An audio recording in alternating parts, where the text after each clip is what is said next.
from T1 before. They work their way up through the middle, and then they hit at the same time from B main and on the site. We'll see if GEN.G can actually survive, because they've got 2 members in the back of the site. Right, they just have to buy time and let resources get there, but unfortunately both Guman and MkaeL are going to fall before the reinforcements, before the cavalry arrives. Now they're going to start to show up. Player 1 has to wait for his teammates, though, to ensure that it's going to be a concerted push from both ends. Shawn and huynh are going to be coming in as well. There's going to be Brax. Brax, the guy who said we need to keep an eye out for, not going to be in the action this time around, as Shawn gets the best of him with a frenzy. The clock continues to tick. Yeah, 25 seconds left on that clock, so not a lot of time left. Need 7 seconds to defuse, and time is ticking. Maybe GEN.G have given that thought up and are just looking for exits, but it seems that they are the ones that are exiting this realm. It's down to Shawn. He finds a pick early. See the Sova rotating away on that anchor spot in case anyone catches around the flank. They're waiting for it. Huyhn's gonna get a chance. No, huyhn's gonna get taken out. He gets CC'd and is completely taken care of. It's down to 2 for T1. GEN.G slowly but surely. It's a tough one. 20 seconds left. Time is ticking. GEN.G do this all the time. They play with fire. Time is of the essence, and that is the 5th player, the 6th player in the lobby. But unfortunately for them, so is Spyder as they get caught in the web. The Venom strikes all down to player 1, and Spyder will take him down. He's not going to be very flexible. He's being cornered in here, and we're not looking at that same mid flank that we normally see, but player 1 is still able to find 2 picks, deny this push from T1, and gives GEN.G so much time to get onto the site. Player 1, holy smokes, he stopped 3, and now there's 2 more remaining. The paranoia from the side. Brax is still participating, but it's a 1v3. They know very much of what's going on. Now that's going to give the position away. Player 1 once again in an anchor spot, gets 1 looking for a second, and yeah, baby, serve it up and give it to him once again in a position where he's going to be able to cause some serious problems for T1. However, AZK takes care of him once again. It's going to be a flank, however, from Skadoodle going through tree. He takes care of Shawn, dashes his way in. He's able to take care of huynh as well, but not before huynh joins in on the action. Skadoodle playing ring around the Rosie. Oh, he's able to get 1, but he's only got 2 bullets left. He's going to have to reload a 1v1. He dashes away. He's got the blade sword as well, and Skadoodle gets 4! Oh my goodness. Found a couple of upgrades here and there, but it's down to the jet battle. Skadoodle versus huynh. He's about to peek through, finds the headshot onto 1. Maybe here's a footstep or 2, but he's down to a 3v2 here. The rest of the team don't need to help him out. Oh yeah, baby! Skadoodle with the dunk. All down to Guimont. He's gonna have to back away. There's no way he comes out of this one alive, but he is looking for a couple of exits. Up to no good. 2 towards B main. Yeah, it's a bit more aggressive of a defensive position from Shawn here. He's going to get flashed up, is still able to get 1. He's going to reposition himself, but unfortunately dismisses right into the warm, welcoming arms of Brax, the leader for T1, able to take care of him. But Guimont, back behind the site, is able to get 1. AZK trades it out. huynh with the blades, not able to do enough damage. Brax is going to be able to get the spike down, but it did not matter. T1 beginning to funnel in. This time it's going to be through tree room. Shawn's going to be there. He's able to take her 1 spot, another one going by, and he takes care of Skadoodle in the flash. He's able to take care of AZK as well. T1's just down to Brax. He's got an operator. So there's a player playing B main while the rest are on site. T1 have a difficult job ahead. Now Shawn's going to see a couple of members coming through. He's going to dismiss out. So much space gathered. They're going to take them apart 1 at a time. AZK will trade. So will DaZeD. But the spike is ticking, and they need to start the defuse. There's a player that hops out. It's huynh, and it's down to the 1v1. Brax versus huynh. They end up in a 1v1, but both get eradicated. Well, where are they? We thought they were going to push in. Where did they go? Oh, no.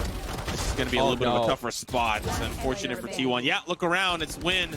There's 1 more player left. Highlighted. huynh, the person leading the charge at the moment, has been a prime factor of it, but Skadoodle's going to tell him to sit down. It was traded by Shawn, but they still made their way onto the site.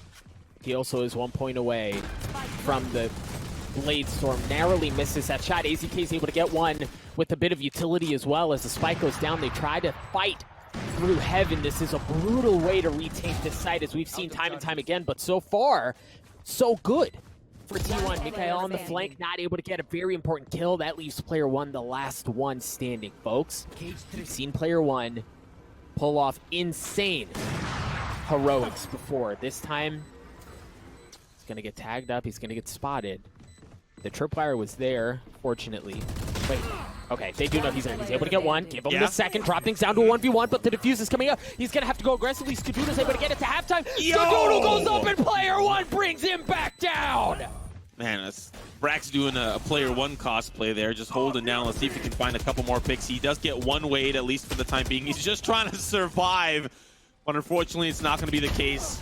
Tony Montana drops down as DaZeD. He's going to be taken down by Shawn, but somehow T1 able to answer back. ACK having a frenzy up above, but Shawn is a factor. He is always a factor. 40 seconds remain. Shawn trying to push forward. There's an op on the opposite side. First shot's not going to connect, but the spike's in a tough spot. Skadoodle finds the shot. 10 HP and a dream.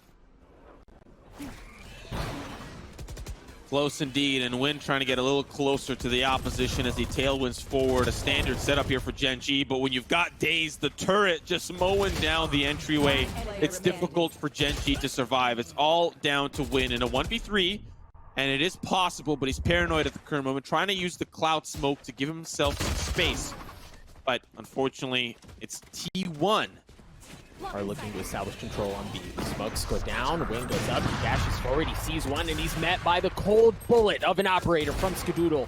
Skadoodle still trying to hold that down and keep things at bay as he's just getting pushed around the smokes. There's live, but he hits it through the smoke anyway. Are you kidding me? Skadoodle does it again. Of course it's Skadoodle. Who else would be able to pull such a feat off? Gen.G still have to get that spike down. It is in the hands of player one, but they know Skadoodle is in the cave, and you don't want to poke the bear who's hibernating back there. Skadoodle now we're going to have to deal with the closeness of player one. He does have a phantom, so he's swapped off with the powerful weapon. The spike is now down. This is going to be a little bit of a tougher spot. Tailwind's out. Gimon looking for him, but there's too many players. I would love to go back and see how that was executed, because I'm still a little dumbfounded. What was the change that was necessary for T1 to find opportunities like that? What were they reading on the Gen.G movement? Because now it's just down to 2, just down to 1. It's player one against an army of T1. And the recon ball is not going to make it any easier. He does find a pick there near the end onto Spyder, but DaZeD finding the last and final frag. Plants.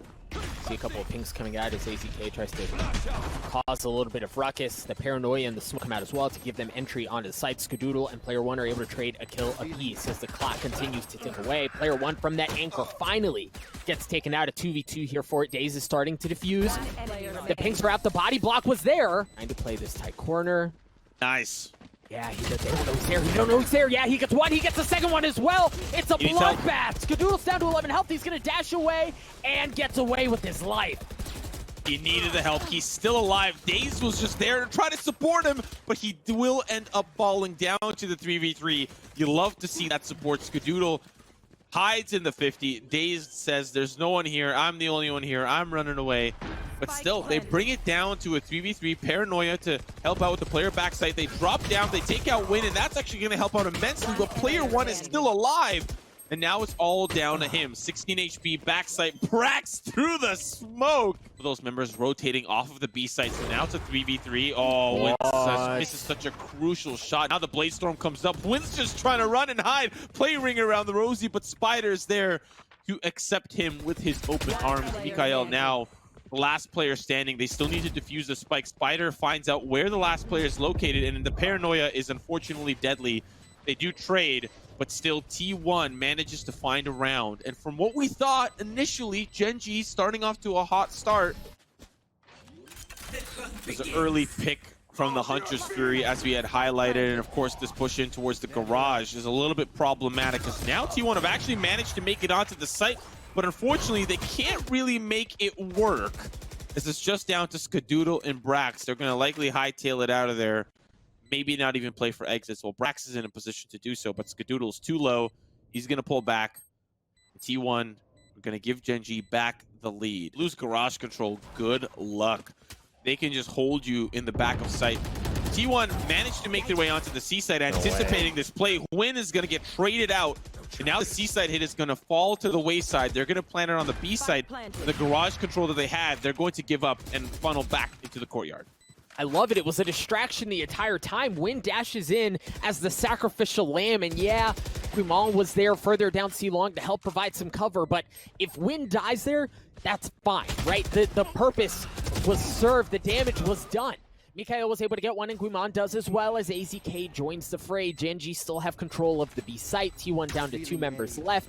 They're both in the vicinity, but again, the positions that Gen.G have taken on the post plan are just too difficult. Moving into the second half is ultimately going to be a little bit better. But we'll see what this round looks like. Skadoodle starts with the pick. Finally, this Sewer's presence pays off. And now Gen.G start with a member down. Yeah, but look at Gen.G. They're choosing to play into this anyway. They move the drone up. Skadoodle repositions, and he gets another one. Surely, at this point, they're really questioning whether or not this was the right call. Player 1 down as well. Gen.G at this point with 2 members left. What the heck? They might as well. Skadoodle with 4 on the operator. Just serve him up the ace. At this point, Guimon really with no options. It's just going to continue to push forward. He's going to take care of the drone. Smoke is there to at least deny the ace for the time being, but nope. Okay, their standard seaside hit, which is difficult to retake. Spyder and Brax have a difficult job of stopping this push from coming out. They're going to funnel their way in. Spyder is there. He's going to get diced up and taken out. Brax, however, is able to trade that back as members of T1 begin to rotate over onto the C side. But by the time they get there, there's no one left. AZK is going to join the party late. The damage has been done. Gen.G with firm control of the site, and the spike is down. They're going to retreat to their post plants. 2 down C long, or well, 1 down all the way down C long. Shawn's going to be a bit closer. You've got MkaeL, who's going to be close by. Excuse me, player 1 is going to be close by as well. The Empress has been used. AZK severely outnumbered here and taken out. It's a high percentage play here. And it's because they've done all their due diligence for the last freaking almost minute and 40 seconds, minute and 30 seconds ultimately, to ensure that that was a safe play. They've gotten onto the site. They've got the spike down as well. Now Gen.G forced to fight for the retake. Indeed, they do. And we'll see if their retakes fare up and shape up a little bit better than T1's retakes on the C side. So far, that does not seem to be the case. Spyder catches player 1 in his web. 2 players remain, a couple of tags. MkaeL just trying to fight Spyder off. But Gen.G, in my opinion, are infamous for walking the fine line of letting the spike explode and looking for exits. They play such they play such a pressurized point defense. They're willing to lose the round. They know that they've lost. They're just trying to make it expensive for the opposition, and that's exactly what we're seeing here. Unfortunately, it's all down to the 1v2. Iman holding line. Oh, I'm just making assumptions based on how they've played these early rounds. There's a good assumption. Win and player 1 are able to take care of 2 members of T1. We mentioned Gen.G with firepower this time around, and it's going about as well as you would expect. T1 down to 2 members left. Yeah, they've managed to get onto the site. At this point, they're looking for the credits to get the spike down. As outnumbered as they are, they've got some weapons to work with. The Bulldog certainly bites there as it takes out MkaeL, but it's going to be traded back. Just 1 member left on the side of T1, and it stays in a corner. He was paranoia. The paranoia wore off, and the bullets did not. This is not bad because they get the credits for the spike plant, and they're going to get the loss bonus. That's ultimately what they wanted to try to get their own momentum, combined momentum with pendulum. That's a new word. And Brax is looking for a new word to find out how he found the frenzy frag. Skadoodle finds a second. It's down to 3 for Gen.G. Things are not looking so hot. The paranoia is going to make things worse. It's all down to MkaeL. This round slipped away completely. The thrifty. Meanwhile, ideally, you're getting MkaeL, who's going to be pushing in from the attacking side at the same time. Shawn is able to take care of one of the anchors as Guimon takes care of the other one as well. Spyder's one of the last ones standing. The Rolling Thunder's use. Spyder trying to stay alive. Somehow is able to win that fight. He dropped things down to 1v1. He's got the Phantom and he clutches it out. Spyder with a serious impact for T1. Trade 1 for 1. Then the question becomes, will they hit the C side? But the fact that he's not there and the fact that they haven't gathered a lot of information, this A side's about to come in fast. Yeah, Shawn is able to get one, but he gets traded out. MkaeL and win both initial anchors. But Brax gets 3. Are you kidding me? He's managed to stop the defenses. The members of Gen.G are going to have to rotate over, but by the time they show up, the spike is going to be down. Guimon's going to be the first one there as player 1 begins to rotate over as well. There's nobody coming in behind them. Player 1 and Guimon both have to focus on the site here, but they're outnumbered, Simo.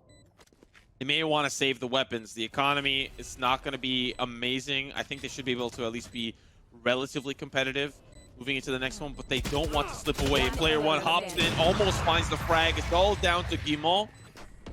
DaZeD playing in short needs to be careful as player 1 is starting to creep his way up towards A. The rest of the members of Gen.G begin to funnel in. Shawn's able to get an important opening pick, but AZK trades it right back out on the flank. There's no additional pressure coming in from any other side. It's just it. They're going to start to defuse it, and the Rolling Thunder comes in, but Shawn manages to dodge it. DaZeD is able to pick them apart, though, as he gets 2. The Bladestorm is there. Shawn with 3. I don't know that he's going to have enough time. Ladies and gentlemen, it might not matter. It's probably down to a 1v1. Shawn does it, but it does not matter. T1 eliminate Gen.G.